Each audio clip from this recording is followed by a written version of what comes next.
What if everything Prince Harry believed about his life as a father was shattered in a single moment? Imagine devoting your entire heart, your entire identity, to two children you thought carried your blood, your lineage, your future, only to discover that it was all a lie. This is where our story begins, with a man who has always been defined by duty, love, and the shadow of his mother's legacy, suddenly standing at the edge of a truth so devastating that it threatened not only his marriage but the monarchy itself. It's not a quiet revelation. It's not a private wound that could be hidden behind palace walls. No, this was the kind of truth that once exposed would ripple across continents, dominating every newspaper, every television screen, every whispered conversation in the corridors of Buckingham Palace. And it all started with one envelope. A DNA test. Numbers and percentages on a page. Science so cold and clinical, but so destructive that it tore open wounds that could never heal. Before we continue, please hit the like button, subscribe to the channel, and turn on the notification bell for updates. You have to ask yourself, why would Prince Harry, a man who has always been protective of his family, even consider taking such a test? What kind of doubt, what kind of whisper, what kind of betrayal would push him into seeking confirmation that Archie and Lilibet were truly his? The world never saw it coming. And yet, for Harry, the doubts had been festering quietly, tucked away beneath the surface smiles and staged photographs. There had always been rumors. From the very first day Meghan announced her pregnancy, speculation swirled. Was the timeline too neat? Was the announcement too conveniently placed to distract from scandals? Was the bump too mysterious, appearing and disappearing in photographs, depending on the angle of the camera? Supporters dismissed these as tabloid lies, but whispers have a way of sticking. Even if Harry himself rejected them at first, seeds of doubt are powerful things. And when those seeds are watered by betrayal, they grow into trees too large to cut down. Picture Harry late at night, unable to sleep, scrolling through article after article. Conspiracy theories, anonymous tips, stories he swore he wouldn't read. And yet, there they were, invading his peace. How many nights did Meghan brush off the questions, telling him it was nonsense? How many times did she laugh away suspicions, claiming it was just another attack by the press, another racist undertone in their coverage? At what point does a husband stop defending and start wondering? The answer came one day when someone close to him slipped him an unthinkable suggestion. Get the truth. Quietly. Discreetly. No leaks. No press, no palace involvement. Just Harry, the children, and cold hard science. Imagine the pit in his stomach as he agreed. Imagine the guilt for even doubting. Fathers aren't supposed to doubt their children. Husbands aren't supposed to suspect their wives. But Harry couldn't silence the storm inside him anymore. And so, the samples were taken. Hair, saliva, tissue. So small, so clinical, and yet so heavy with the weight of destiny. It wasn't a grand moment with flashing cameras. It wasn't a dramatic confrontation. It was silent, private, almost surgical. He sent them off with hands that shook, wondering if he was making a mistake, wondering if he would regret knowing the truth. Have you ever asked yourself that? Would you want to know, even if knowing would destroy you? Days turned into weeks. The envelope arrived. A plain white package, but heavier than any royal decree or coronation crown. Harry hesitated. Do you open it alone? Do you wait for Meghan? Do you burn it before you ever see the words? But curiosity is merciless. His fingers tore the seal. His eyes scanned the page. And then, the world around him collapsed. Archie, not a match. Lilibet, not a match. It was written there in black and white. No room for interpretation, no hope of error. His children, his beloved children, were not biologically his.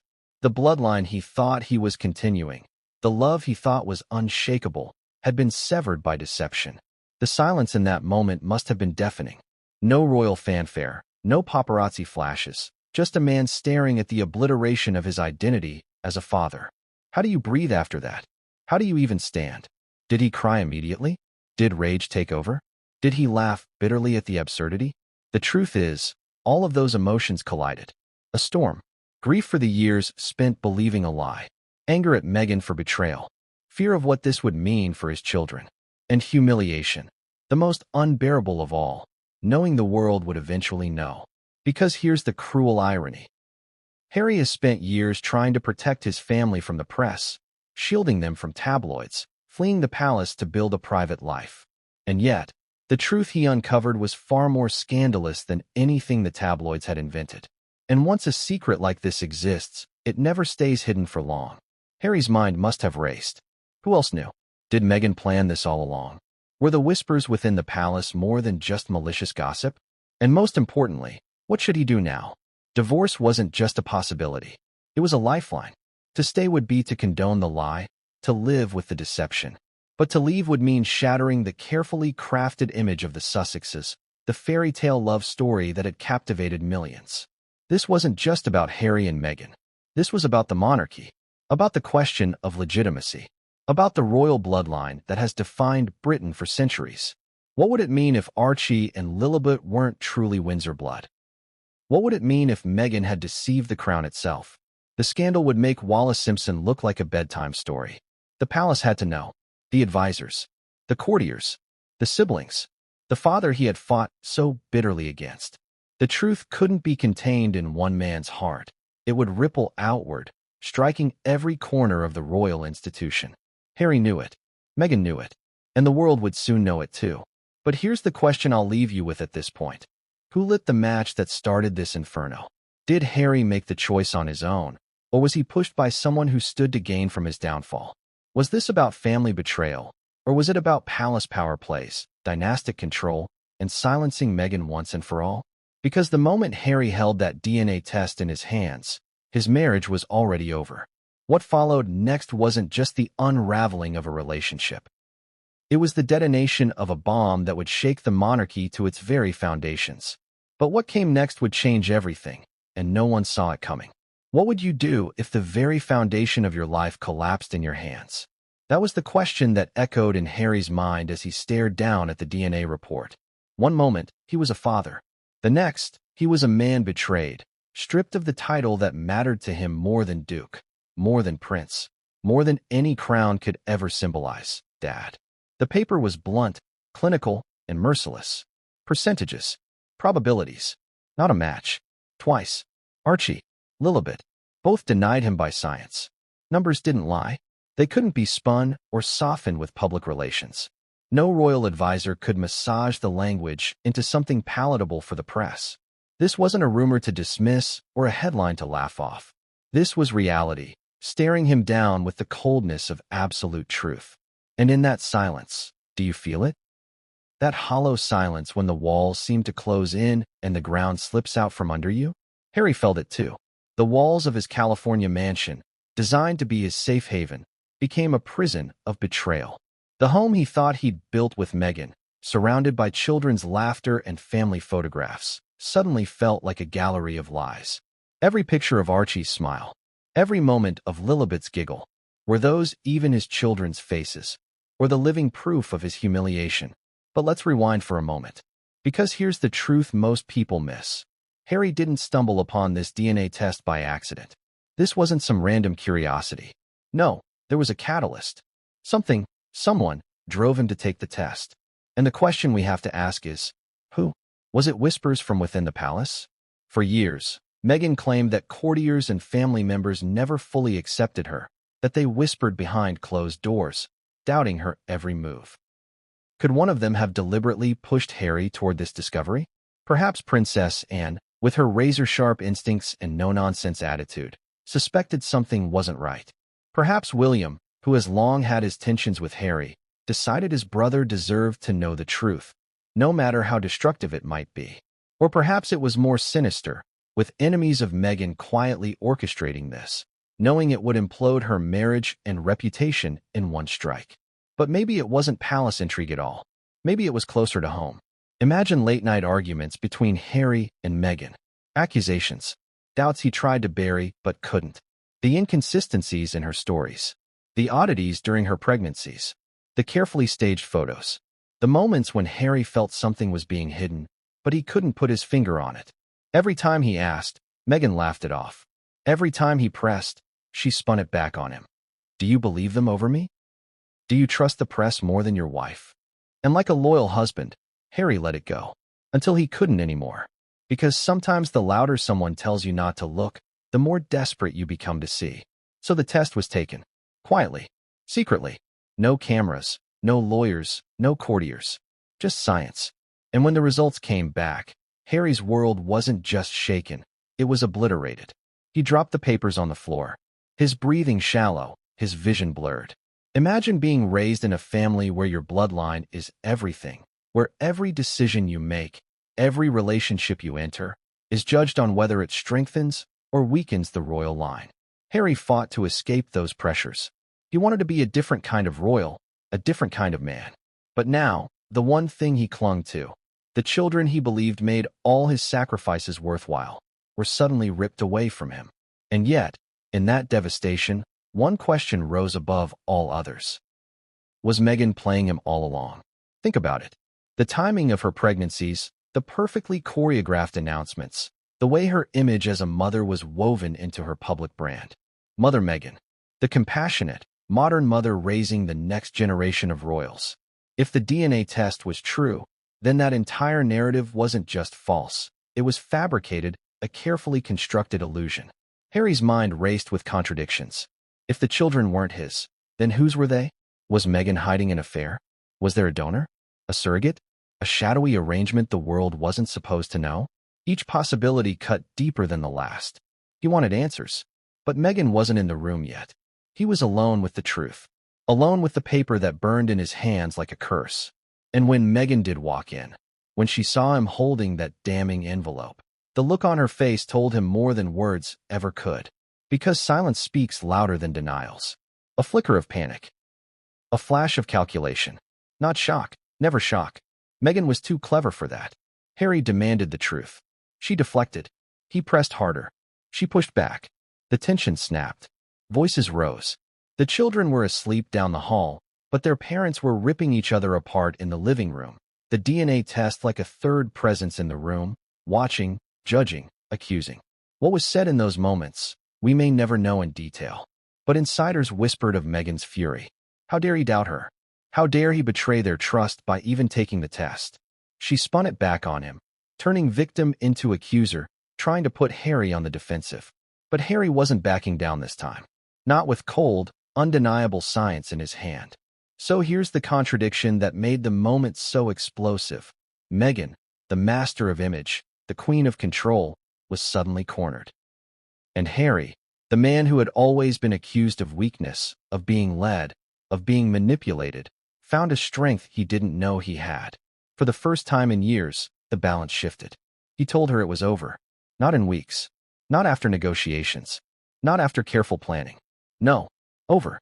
Right then, right there. A prince who had walked away from a crown to stand by his wife, now walked away from her instead. But this wasn't the end. Because while Harry thought the truth would set him free, he had no idea the storm it would unleash on the monarchy, the media, and the entire world. And as he stood there, staring at Meghan, his voice trembling but firm, the next chapter of this scandal was already being written. Because the question remained, who wanted Harry to find this truth, and what did they stand to gain? And when that answer came, it would blow this scandal wide open in ways Harry could never have imagined. Who really wanted Harry to know the truth? That's the burning question, isn't it? Because let's be honest, secrets like this don't just unravel themselves. Someone pulled the thread. Someone pushed Harry toward the DNA test. And whoever that someone was had motives far bigger than Harry's heartbreak. This wasn't just about exposing Meghan. It was about power, leverage, and maybe even revenge. Imagine Harry pacing the floor, the DNA report still trembling in his hands, asking himself the same question over and over. Why now? Why this? Why me? He didn't wake up one morning and randomly decide to test his children. No, this was planted. A seed of doubt whispered into his ear. The question is, by whom? Let's consider the palace. The Windsors are not amateurs when it comes to scandal control. They've lived and breathed it for centuries. If there's one thing they know how to do, it's survival. Could someone inside those walls have orchestrated this? Think about Princess and stern, sharp, and fiercely protective of the monarchy. She has always been the one unafraid to say what others only dare think. Could she have slipped a suggestion to Harry, pushing him to confront what others already suspected? Or was it William? Their relationship has been fractured for years. What if William knew, or at least suspected, and decided his brother needed to face the truth. Maybe it wasn't cruelty. Maybe it was a twisted kind of mercy. Better for Harry to hear it in private than for the press to tear him apart with it later. Still, would William go that far? Would he knowingly destroy his brother's marriage for the sake of the crown? And then there's King Charles. For a man who has waited his entire life to wear the crown, the legitimacy of heirs is no small matter. If Archie and Lilibet aren't truly Windsor blood, then the monarchy's future narrative is compromised. Could Charles have ordered it quietly, shielding himself with deniability, while ensuring the truth didn't stay buried? The thought alone is chilling. A father orchestrating the destruction of his son's family to protect the throne. But maybe, just maybe, it wasn't the palace at all. What if the push came from Meghan's enemies in Hollywood? She's burned bridges, after all. Producers, executives, even friends turned rivals who once cheered her rise but later whispered about her arrogance. Hollywood is ruthless. Image is everything. Could someone in those circles have seen exposing her as the ultimate way to destroy the brand she built with Harry? Or, and this is where the contradictions cut deepest, what if the truth came from within Meghan's own camp? A disgruntled staffer, a former friend, someone who felt betrayed and saw the DNA as the perfect revenge. Think about it. No one knew Meghan's secrets more intimately than those closest to her. And once loyalty is broken, nothing is more dangerous than a scorned insider. The timing, too, cannot be ignored. The Sussex brand was wobbling, deals faltering, public support thinning. Meghan's carefully polished image as a perfect mother, wife, and modern princess was slipping. Could it be that someone chose this exact moment to detonate the bomb because Meghan was already vulnerable? Why kick someone when they're up, after all, when you can kick them when they're already on their knees? Harry must have replayed conversations in his head. The subtle remarks, the strange looks, the silences when the subject of his children arose. Who knew more than they let on? And worse, who was laughing behind his back, knowing he was living in a lie? Now, here's the contradiction that makes this even darker. Harry had always positioned himself as the outsider, the rebel prince who wanted nothing to do with palace games. But in seeking the truth, he walked straight into the oldest palace game of all, betrayal. Because in that moment, Harry wasn't just a husband betrayed by his wife. He was a pawn in a much larger chess match. Let's not forget the history. The British monarchy has always been ruthless when threatened. Wallis Simpson, Diana, Camilla, every woman who entered the firm either bent to its will or was broken by it. Was Meghan the latest casualty in a long line of royal sacrifices? Or was she the architect of her own downfall, caught in a trap of her own making?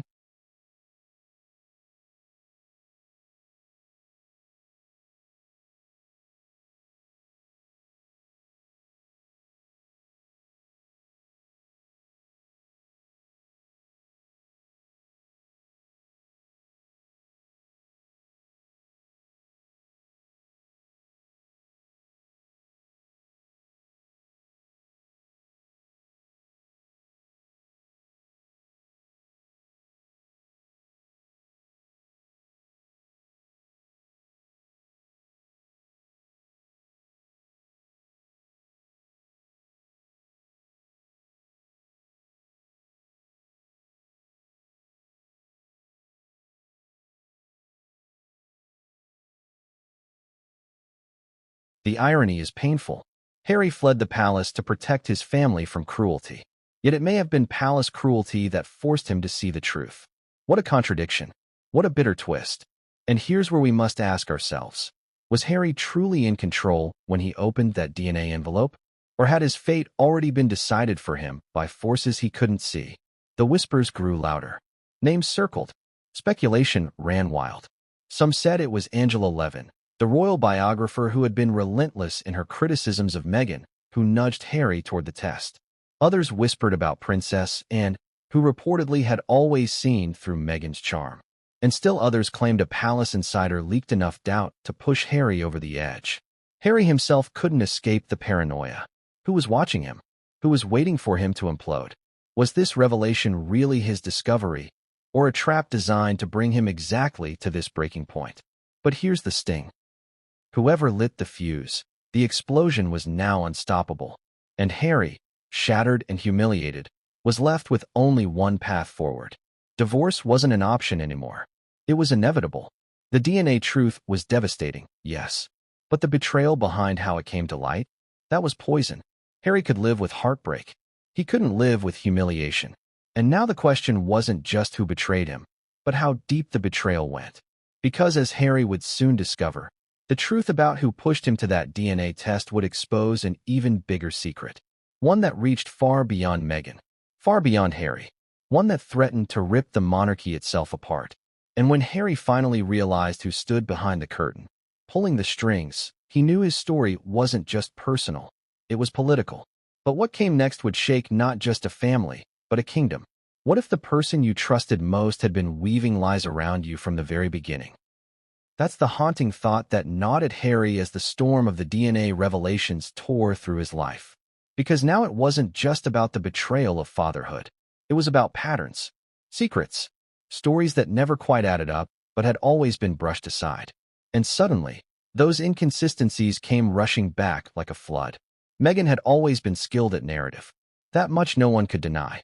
She crafted her own story, an American actress turned duchess, the woman who captured a prince's heart and modernized a monarchy. But what happens when that narrative is built on illusions? What happens when the cracks appear, and the fairy tale starts to look more like a script? Let's go back to the beginning. The pregnancy with Archie. Do you remember the announcement? It was perfectly timed, coinciding with the couple's royal tour. The palace glowed with joy. The press gushed over the news. But behind the scenes, whispers started. The bump seemed to appear, then vanish, depending on the angle. Outfits seemed strangely padded one day, flat the next. Was it simply fashion playing tricks, or was it something else? Supporters dismissed the rumors as cruel. But Harry couldn't forget them. And in light of the DNA results, those whispers now screamed in his ears. Could it be that Meghan's pregnancy had been staged? Could it be that the image of the glowing royal mother was just another carefully constructed performance? Think about it. Meghan had every reason to guard her narrative fiercely.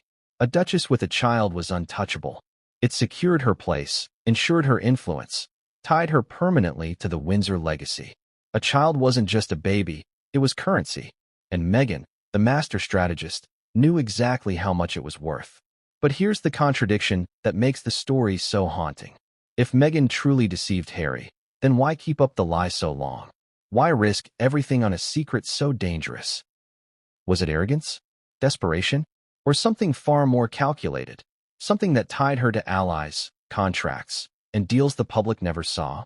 Harry replayed memories that once seemed innocent. The baby showers that drew global attention. The hand-cradling moments Meghan repeated in front of cameras, almost as if to emphasize the pregnancy for the world to see. The photo with Queen Elizabeth, cradling a blanketed Archie, shown once and then guarded as if it were state property. Why so guarded? Why so few glimpses? At the time, Harry thought it was privacy. But now he wondered if it was concealment. And then there was Lilibet. Her birth story, too, was wrapped in contradictions. Announced with grandeur, cloaked in secrecy, and tied tightly to Meghan's claim that the Queen had blessed the child with her personal nickname. Yet even that was disputed. The palace quietly pushed back, denying such permission had ever been given. Why would Meghan lie about something so intimate, so specific? Unless, of course, she needed to bind her daughter's name to the royal family in a way that couldn't be questioned. But Harry was questioning now. He was questioning everything. And when he confronted Meghan, demanding explanations, the answers weren't enough. Because answers weren't what he heard. He heard excuses. He heard manipulation. He heard the same defensive laughter she had used to swat away his doubts before. Only this time, the laughter rang hollow. Do you see the irony? Meghan, who had accused the palace of secrecy, of hiding truths from the world, was now accused by her own husband of the very same thing. The woman who positioned herself as the whistleblower of the monarchy was now standing trial in her own home. The contradictions couldn't be sharper. But Harry wasn't just a husband demanding honesty. He was a prince haunted by history. He remembered how his mother, Diana, had been deceived, trapped in a loveless marriage while the world watched her smile for cameras. He remembered how lies had destroyed her life, and he swore he wouldn't repeat the same fate. Meghan's secrecy wasn't just a personal betrayal. It was a nightmare come alive, history repeating itself. Here's the question for you. If you were in Harry's shoes, would you believe Meghan's words after seeing the DNA results? Would you accept her denials? Or would you, like Harry, see every past inconsistency as proof of something darker? Because Harry's suspicions didn't stop at pregnancies. They extended to everything. The contracts, the deals, the stories Meghan sold to the media. Was she building a brand on lies the same way she had built a marriage? Was Harry nothing more than a prop in her play, the royal title she needed to elevate herself into untouchable fame? It was a chilling realization. And yet, part of him still hoped he was wrong. That there was an explanation he hadn't heard. That somehow the DNA results were a mistake, a cruel twist of fate. But science doesn't lie. Meghan's stories did. Harry sat in silence, thinking about the children asleep upstairs. Innocent, unknowing, caught in a storm not of their making. He loved them. That hadn't changed. But the lies surrounding them poisoned every memory, every bedtime story, every laugh in the garden. They weren't his by blood, and yet they were still his by love. What a contradiction. What a torment. And Meghan? She sensed the tide turning. She knew Harry's faith in her was cracking. So she doubled down. She told him the palace was behind it all, that he was being manipulated, set up, made to doubt her because the royals could never accept her. She turned the mirror around, framing herself once again as the victim. But Harry wasn't convinced this time. Not after the envelope. Not after the numbers. Her words rang like performance lines. He had heard them all before. And now he knew. This wasn't a palace trick. This was Meghan's web, and he was caught in it. Yet even then, the cruelest twist remained. Because Harry's greatest fear wasn't just that Meghan had lied. His greatest fear was that the entire world would know. That his humiliation wouldn't stay private. That the very press he had fought to protect his family from would now dine on his suffering like vultures. And he was right. Because secrets like these never stay buried. Not in the palace. Not in Hollywood. Not in a world where betrayal is currency and truth is a weapon. Which brings us to the moment no one saw coming. Because just when Harry thought he had uncovered all of Meghan's secrets, another revelation would emerge. One that didn't just question her role as a wife or mother, but her entire past. And that revelation would push Harry from suspicion into fury, from heartbreak into action. Because the truth about Meghan's web of secrets wasn't finished yet. In fact, the most dangerous part was only beginning. What happens when the truth inside a palace reaches the ears of those who can't afford to ignore it? That was the question hanging in the air as the DNA revelations cracked through Harry's marriage. Because make no mistake, secrets of this magnitude don't stay confined to a Montecito living room. They bleed outward, spilling across oceans, infiltrating palaces, and rattling monarchies built on centuries of carefully guarded bloodlines. And in Buckingham Palace, the reaction wasn't calm. It wasn't diplomatic. It was volcanic. Imagine the scene. The king, dignified but frail, clutching the briefing papers handed to him by his most trusted aides. His face tightens, not just with paternal pain, but with the fury of a monarch who understands what this means. His son, his once loyal prince, had been deceived, humiliated. But worse still, the Windsor bloodline itself was in question. Archie and Lilibet, long trumpeted as royal heirs in exile, were now shrouded in scandal. For Charles, this was not just a family issue. It was an existential threat. The monarchy has survived wars, divorces, abdications, and assassinations. But a scandal that questioned the very legitimacy of royal children? That was a dagger at its heart. And so, in the private chambers of the palace, the whispers began. William was furious. Kate was heartbroken and was unflinching. The courtiers were already drafting contingency plans, drawing up statements that might never be released, preparing to protect the crown at any cost. But let's pause and ask, how do you think each royal reacted behind closed doors? William, the future king, has always been wary of Meghan. Did he feel vindicated, as if his instincts had been right all along? Or did he feel the ache of brotherly grief, watching Harry fall apart under the weight of deception? And Kate, ever the picture of composure, how did she take the news? Was she quietly devastated for the children, or icy with resolve that Meghan had to be erased from the royal narrative entirely? And then there's Anne. The Princess Royal, with her iron will and piercing eyes, likely saw this not as family drama, but as a threat to the monarchy she has spent her life defending. She wouldn't mince words. She wouldn't waste time on tears. To end, this was a problem to be solved, and swiftly. The palace machine doesn't wait. It doesn't grieve. It strategizes. And within hours, decisions were being floated that would leave Harry reeling. Was he to be protected, framed as the victim of deception? Or was the family preparing to pull him back into the fold, using his pain as a way to silence Meghan once and for all? But the contradictions in their response were glaring. Publicly, the royals had to project unity, calm, dignity. Privately, they were in chaos, scrambling to decide how much of the truth could be hidden and how much would inevitably leak.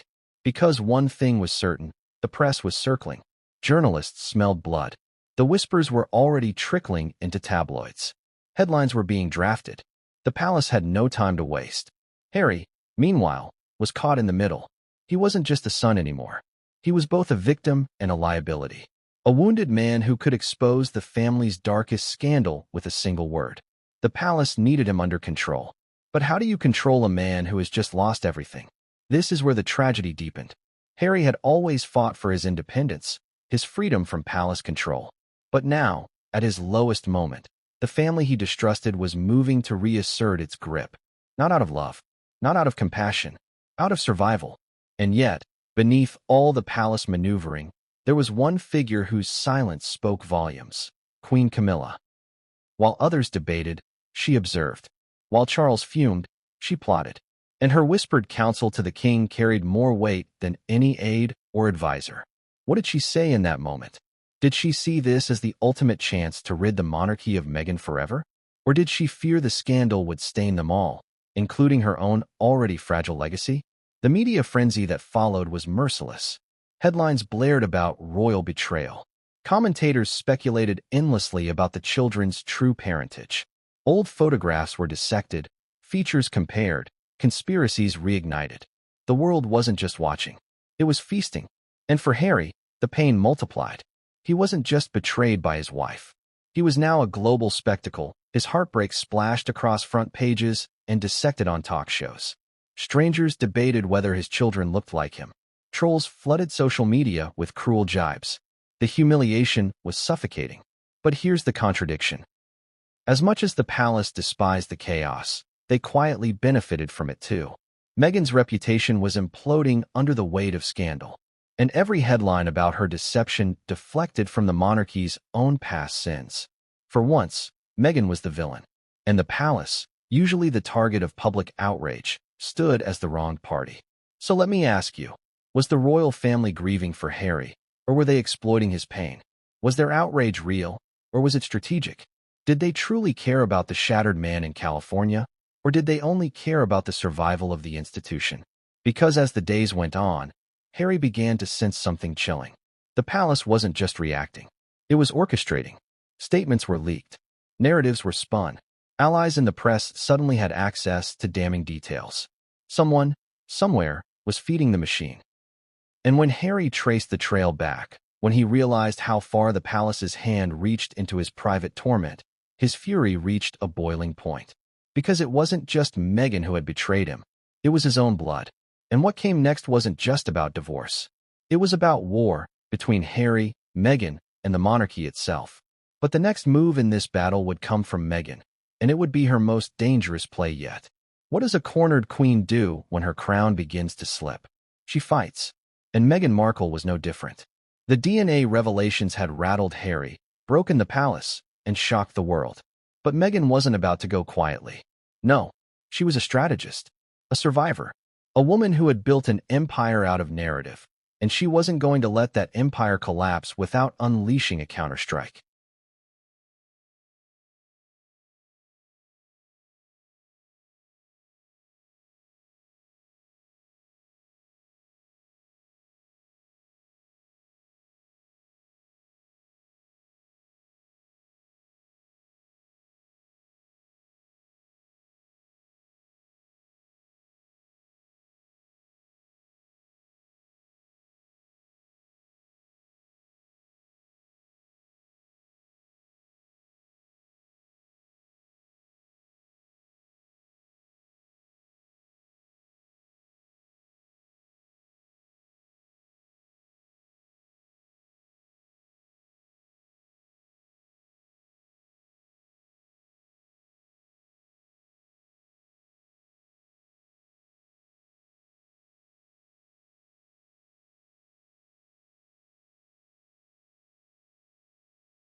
Harry may have thought the DNA test was the end of the story, but for Meghan, it was the beginning of a new war. First came the denial. Meghan didn't sob. She didn't crumble. She went on the offensive. In their Montecito home, she reportedly accused Harry of betrayal for even taking the test. How dare he question her? How dare he let palace whispers poison their marriage? In her eyes, the true sin wasn't deception, it was doubt. And that's the contradiction, isn't it? The evidence was clear, but Meghan spun the narrative anyway. She turned herself into the victim, the manipulated wife, the outsider once again under attack by the cold, cruel institution. Do you see the pattern? Every time Meghan faced exposure, she reframed it. Every scandal became proof of her persecution. Every accusation became fuel for her narrative. But she didn't stop there. Meghan's counterstrike wasn't just emotional, it was tactical. She reached for her greatest weapon, the media. Quiet calls to friendly journalists. Strategic leaks to sympathetic outlets. Suddenly, stories began to appear painting Meghan not as a liar, but as a woman under siege. Claims that the DNA results were tampered with. Suggestions that palace insiders had orchestrated the whole thing to destroy her marriage. A web of spin designed to confuse the public and cast doubt on the undeniable. The irony? Meghan was using the very same press Harry despised to fight back against his discovery. For years, she and Harry had framed the tabloids as villains. Yet now, in her desperation, Meghan was feeding the machine, shaping headlines, controlling narratives. Was it hypocrisy? Or simply survival? And then came the threats. Legal threats, whispered in Harry's ear late at night. If he exposed the truth, if he dared to take this public, she would bring the entire monarchy down with her.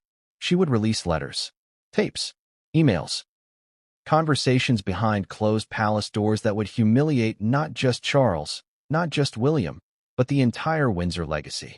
Meghan wasn't just defending herself, she was holding the monarchy hostage. Let me ask you, what would you do if your partner threatened to bring down your entire family? Would you stay silent to protect them, or would you push forward knowing the destruction it might cause? Harry faced that impossible choice. And in Meghan's threats, he saw something chilling. She wasn't afraid of the truth. She was weaponizing it. But here's the twist. Meghan underestimated Harry's breaking point. For years, he had bent to her strategies, followed her lead, played her game. But this time, it was different. This wasn't a press battle. This wasn't a family feud. This was fatherhood, blood, identity. And Harry wasn't about to let threats silence him anymore. Still, Meghan wasn't done. If Harry wanted war, she would bring her arsenal. Hollywood allies were called. PR firms engaged. Lawyers sharpened their pens. And behind the scenes, whispers grew of a bombshell interview being prepared. An Oprah-level spectacle where Meghan would tell her side of the story, painting herself once more as the betrayed woman, the victim of a racist, vindictive institution. Imagine the headlines. Meghan speaks. Palace manipulated Harry. She knew how to pull the public's sympathy. She knew how to cry on cue, how to weave personal anecdotes into global narratives. She had done it before, and she would do it again. But here's the cruel irony. Every move Meghan made to protect herself only deepened Harry's resolve. Every denial, every threat, every strategic leak confirmed what he already knew. This wasn't love anymore. This was war. And he wasn't her partner. He was her opponent. And so, the marriage became a battlefield. Not with fists, not with weapons, but with words, silence, and secrets sharp enough to cut. Harry demanded accountability. Meghan demanded loyalty. Neither would bend. Neither would break. Until one of them had to. The children, caught in the crossfire, became shields and pawns. Meghan invoked them constantly. How could Harry expose this scandal when Archie and Lilibet would suffer? But Harry, with the DNA papers still burned into his memory, asked a darker question. What kind of suffering was it to grow up in a lie? And through it all, the palace watched. Silent. Waiting. Calculating. Meghan thought she was fighting Harry alone. But in truth, her war was against an entire institution. An institution that had seen mistresses, scandals, divorces, and abdications, but never something quite like this. So here's the question for you. Did Meghan truly believe she could win? Or was she simply fighting to delay the inevitable, buying time before the walls caved in? Because what Meghan didn't realize was that while she was playing her game with the press, the palace was playing theirs with something far deadlier: silence. Strategic silence. The kind that lets a scandal devour itself while the royals emerge untouched. And Harry, caught between his wife's fury and his family's cold strategy, was forced to choose. Not between love and duty. Not between Meghan and the monarchy, but between truth and lies. Between humiliation and survival. Between being a husband and being a father. And his choice would not just end a marriage. It would ignite a chain reaction that neither Meghan, nor the palace, nor the world could stop. Because Meghan's counterstrike wasn't the climax of this war. It was the spark. And the explosion it set off would change everything. What happens when the private war inside a marriage bursts into the public square? That's exactly what unfolded once Meghan's counterstrike set the stage. Because the moment whispers reached the press, the story was no longer Harry versus Meghan. It became Harry and Meghan versus the world. And the world was hungry. The frenzy began like a crack in glass. Small, almost invisible, but within hours it spread like wildfire.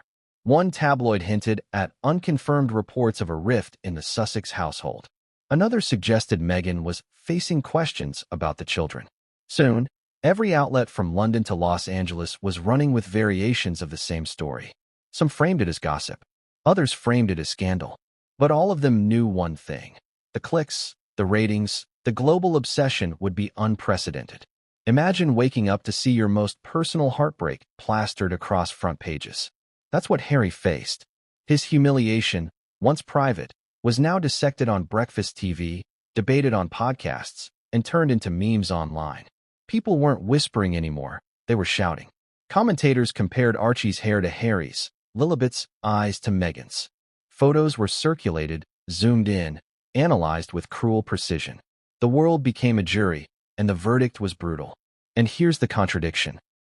The same public that had once cheered Harry and Meghan's love story, the same millions who had tuned into their wedding, were now feasting on their downfall. Fairy tale to fiasco. Romance to ruin. Was it betrayal by the people, or was it simply the price of living life in the spotlight? But let's not forget the media machine itself. For years, Harry had blamed the tabloids for destroying his mother, for hounding him and Meghan. He left the palace to escape them. Yet here they were again, circling his pain, profiting from his wounds. The very monster he tried to outrun had followed him across the ocean. Do you see the irony? The palace, of course, played its usual game, silence. No official statement. No confirmation. Just that cold, dignified refusal to engage. And yet, behind the scenes, sources close to the royal family fed carefully chosen details. Enough to guide the narrative. Enough to protect the crown. Harry, once again, became the outsider. Cut off, yet central to the story. Meghan, on the other hand, wasn't silent. Not really. Strategic leaks appeared in American outlets, painting her as the victim of a smear campaign. Articles claimed the DNA results were falsified. Others suggested Harry had been manipulated, that palace loyalists had deliberately poisoned his marriage. In Meghan's version of the story, she wasn't a deceiver, she was a target. And Hollywood, always eager for drama, amplified her narrative. Sympathetic celebrities hinted their support. Hashtags trended. The war of headlines was on. But the frenzy wasn't just about Harry and Meghan. It was about the monarchy itself. What did this mean for succession? For the line of heirs? For the image of the crown? Commentators dug up old scandals. Edward VIII's abdication, Charles and Diana's divorce, Andrew's disgrace. And they all asked the same chilling question. Was this the scandal that could finally break the monarchy for good? Meanwhile, Harry's pain deepened. It wasn't just betrayal anymore. It was exposure. Every time he turned on the television, he saw his children's faces dissected. Every time he opened his phone, he read strangers debating whether he was a fool, a cuckold, or a victim. The humiliation was suffocating. And yet, here's the cruel twist. The more Harry suffered, the more the media thrived. Ratings soared. Papers sold out. Digital clicks skyrocketed. His heartbreak had become the world's entertainment. But let me ask you, if you were Harry, what would you do? Would you retreat into silence, shielding yourself from the storm? Or would you step forward, seize control of the narrative, and finally tell your side of the story? Harry wrestled with that choice.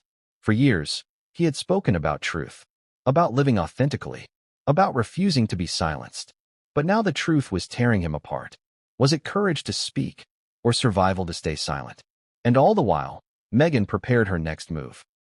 Rumors swirled that she was planning a sit-down interview, a second Oprah moment, where she would pour out her heart, tears flowing, words sharp as knives. If she did it, she could frame the entire scandal in her favor. But if she miscalculated, it could end her image forever. High risk, high reward. The frenzy reached fever pitch when one journalist uncovered a shocking twist. Not only were the DNA results real, but evidence suggested the palace had known for weeks before Harry. Let that sink in. The family he had fought so bitterly against, the institution he left to protect his children, had already known the truth. They let him discover it alone.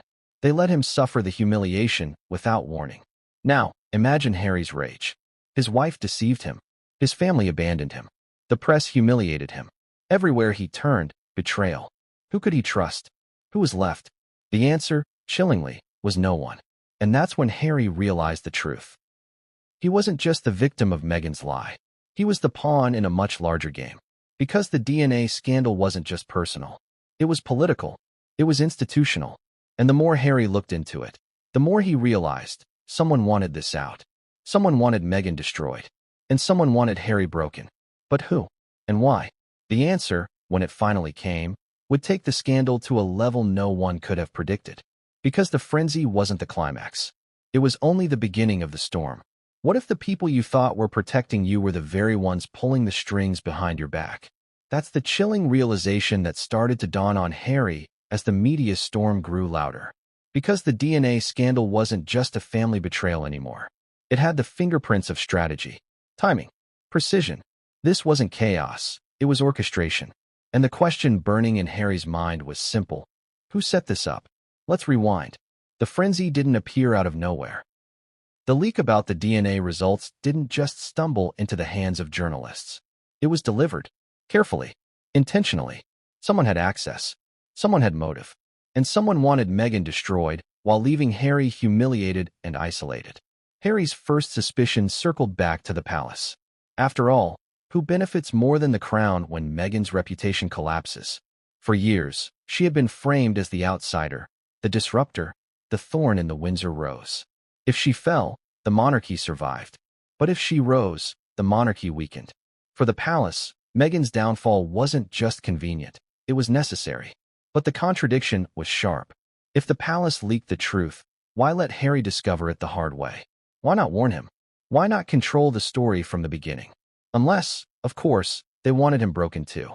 A humiliated Harry was easier to control than a rebellious one. Think about that. Was his own family willing to sacrifice him to save themselves? And yet, another theory gnawed at Harry. What if the betrayal didn't come from inside the palace, but from inside Meghan's own circle? Former staffers who had once served loyally but left in silence. Friends turned adversaries. Hollywood allies who grew tired of her ambition. Could one of them have slipped the evidence into the press, waiting for the perfect moment to strike? After all, no one knew Meghan's secrets better than those closest to her. Here's the irony that cut Harry deepest. He realized the truth might never be simple. Maybe it wasn't the palace. Maybe it wasn't Meghan's enemies. Maybe it was both. A collusion of interests, united only by one goal, bringing Meghan down and leaving Harry to pick up the pieces. But Harry wasn't just confused.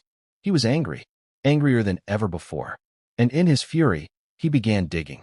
Quietly, secretly, calls to old contacts, conversations with journalists he once distrusted. Whispers gathered into patterns. And slowly, a picture began to form. Someone close to the palace had indeed leaked whispers about the DNA. But they hadn't acted alone. The leak had been timed, coordinated, and fueled by insiders who knew Meghan's weak spots. The scandal wasn't just an accident. It was a strike, a calculated takedown. And here's where it gets darker. Because Harry realized he wasn't just a victim of betrayal. He was the bait. The press didn't just want Meghan's head. They wanted Harry's humiliation as proof. Proof that even the rebellious prince couldn't escape the monarchy's grip.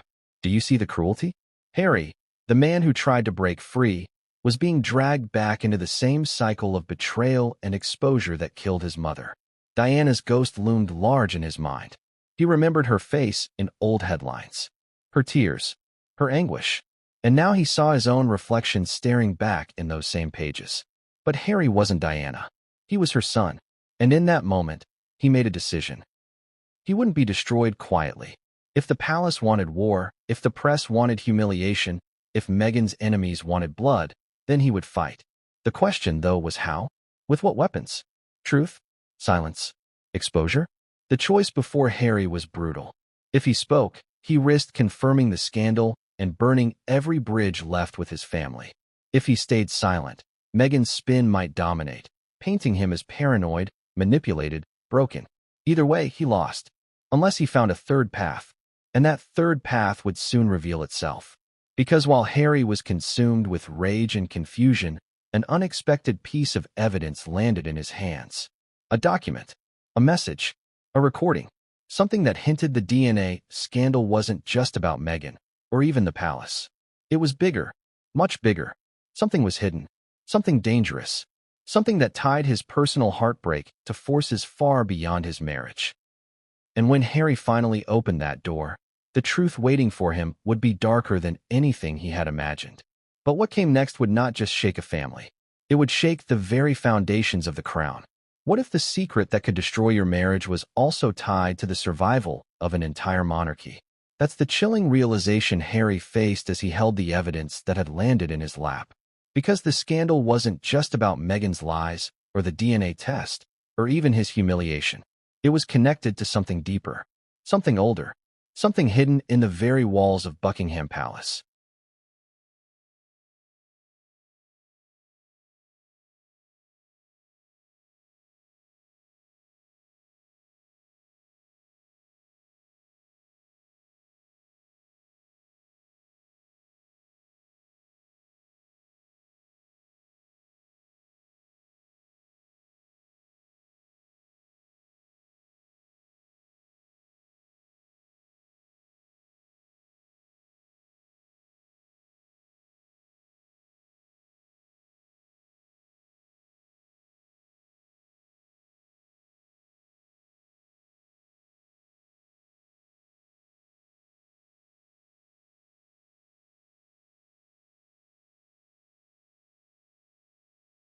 The recording was short, barely 2 minutes, but its contents sent a shiver through Harry's spine. A conversation between two senior courtiers. Voices calm, calculated. They spoke about the problem of legitimacy. They spoke about using Harry's weakness to secure stability. And then came the most haunting line. Better he finds out now, before the children grow older and claim too much. Let that sink in. This wasn't gossip. This wasn't speculation. It was planning. Deliberate. Clinical. His heartbreak had been scheduled, orchestrated, and executed. The palace hadn't just known about the DNA, they had used it. Imagine Harry's rage. Betrayed by Meghan. Betrayed by his family. Betrayed by the very institution he once defended with his life. For years, he had accused the palace of controlling him. They denied it. For years, he had said he was being used as a pawn. They dismissed him. And now, here was the proof. Proof that his suffering wasn't an accident. It was strategy. But here's the contradiction. The palace wanted Meghan destroyed, yes. But in the process, they had shattered Harry too. And in their cold calculation, they had forgotten one thing. A broken man can be dangerous. Because Harry now had nothing left to lose. Think about it. His marriage? Crumbling. His reputation? Tarnished. His relationship with his family? Poisoned. The only thing left was the truth. And the truth, in Harry's hands, could be a weapon sharp enough to cut the monarchy itself. But would he use it? That's the haunting question. Harry had always walked a fine line. He spoke of truth, yet held back details. He teased revelations, yet pulled punches. Why? Because somewhere inside him, a part of him still wanted to protect the crown. A part of him still loved his family. A part of him still remembered the boy who stood behind Diana's coffin, swearing silently to protect what she died for. Now that part of him was at war with the man who had just been humiliated in front of the world. Do you see the torment? To destroy Meghan, he had to expose himself. To protect himself, he had to protect her. To fight back, he risked burning everything. Silence was safer, but silence was also surrender. And as Harry wrestled with his decision, Meghan was already preparing her next move. Her allies in Hollywood whispered about a tell-all. Her legal team drafted statements. She was painting Harry as unstable, manipulated, paranoid. A man too broken to be trusted. And the tragedy was this. The more Harry raged, the more convincing her story became. So what choice did he have? That's when Harry made a vow. If the palace wanted silence, he would speak. If Meghan wanted control, he would take it back. He would tell the world everything. About the DNA, about the manipulation, about the palace games. Not in whispers, not in leaks, but openly, loudly, undeniably. But here's the twist. Before Harry could act, another revelation landed. A sealed letter, delivered quietly by a source who refused to reveal their name. Inside, documents older than Archie or Lilibet. Records that hinted this scandal wasn't just about Harry. It wasn't even about Meghan. It was about secrets buried decades ago. Secrets that could explain why the palace was so desperate to protect its image now. And in that moment, Harry realized the DNA test wasn't the final blow. It was only the opening move. Because the truth waiting inside that letter would not just destroy a marriage. It had the power to destroy the monarchy itself. What if the secret sitting in a sealed envelope wasn't just about your children, but about your family's entire history? That was the chilling weight Harry felt as he stared at the letter that had been slipped to him in silence. Because this wasn't gossip. This wasn't speculation. This was documentation, carefully typed, stamped, and archived decades ago. Inside were names, dates, references to arrangements made in secrecy, records of alternative parentage strategies discussed within palace walls during times of crisis. Harry's eyes darted over the words, his hands trembling as he realized what he was holding wasn't just evidence of betrayal. It was a blueprint of how the Crown had managed scandals for generations. And buried within those pages was one explosive revelation. Archie and Lilibet weren't the first children in royal history to face questions of legitimacy. The palace had covered similar scandals before. Quietly, efficiently, brutally. Imagine Harry's shock. All his life, he thought the monarchy's greatest sin was coldness. Duty over love. Tradition over truth. But now he was staring at proof that deception wasn't an accident of circumstance. It was policy. A tradition in itself. One entry referenced arrangements during the 1960s. Another hinted at whispers around Edward VIII's abdication era. Even Charles's own youth wasn't free from notes of rumors requiring suppression. And suddenly, Harry saw the full picture. He wasn't just betrayed by Meghan. He wasn't just betrayed by his father or his brother. He was betrayed by an institution that had been lying, rewriting, and manipulating for decades. And here's the contradiction that cut him deepest. All those years he spent defending Meghan against accusations, insisting the palace was cruel to her out of prejudice and spite. Now he realized the palace didn't hate Meghan because she was Meghan. They hated Meghan because she threatened to expose how deep the lies truly went. So the DNA scandal wasn't random. It wasn't even personal. It was systemic. Meghan had lit a fire under centuries of secrets, and the Crown had decided the only way to put it out was to burn her first. But here's the twist. Harry realized that while the palace wanted to protect itself, Meghan had played right into their hands. Every deflection, every dramatic spin, every threat she made, those gave the palace ammunition to frame her as the villain. She was both the spark and the scapegoat. The irony? Meghan believed she was fighting for survival. But in the eyes of the Crown, she was a tool, a shield, a sacrifice offered to protect the monarchy's longer history of deception. Harry felt the walls closing in. Could he expose this letter? Could he reveal that his children's betrayal was part of a pattern going back generations? Or would he be silenced like others before him? Because one line in the document chilled him to the bone. All measures necessary to ensure stability of the Crown must be authorized. Discretion at all costs. What did all measures mean? How far had they gone before? How far would they go now? And most terrifying of all, had Meghan unknowingly stepped into a machine that was bigger, colder, and deadlier than either of them imagined? Harry put the letter down, his mind racing, his heart pounding. He realized he wasn't just fighting for his children, or his marriage, or his own dignity. He was fighting against centuries of shadows. And shadows don't fight fair. So the question now wasn't just what he would do with Meghan. The question was whether Harry would risk everything, his safety, his legacy, his very life, to expose the truth inside those pages.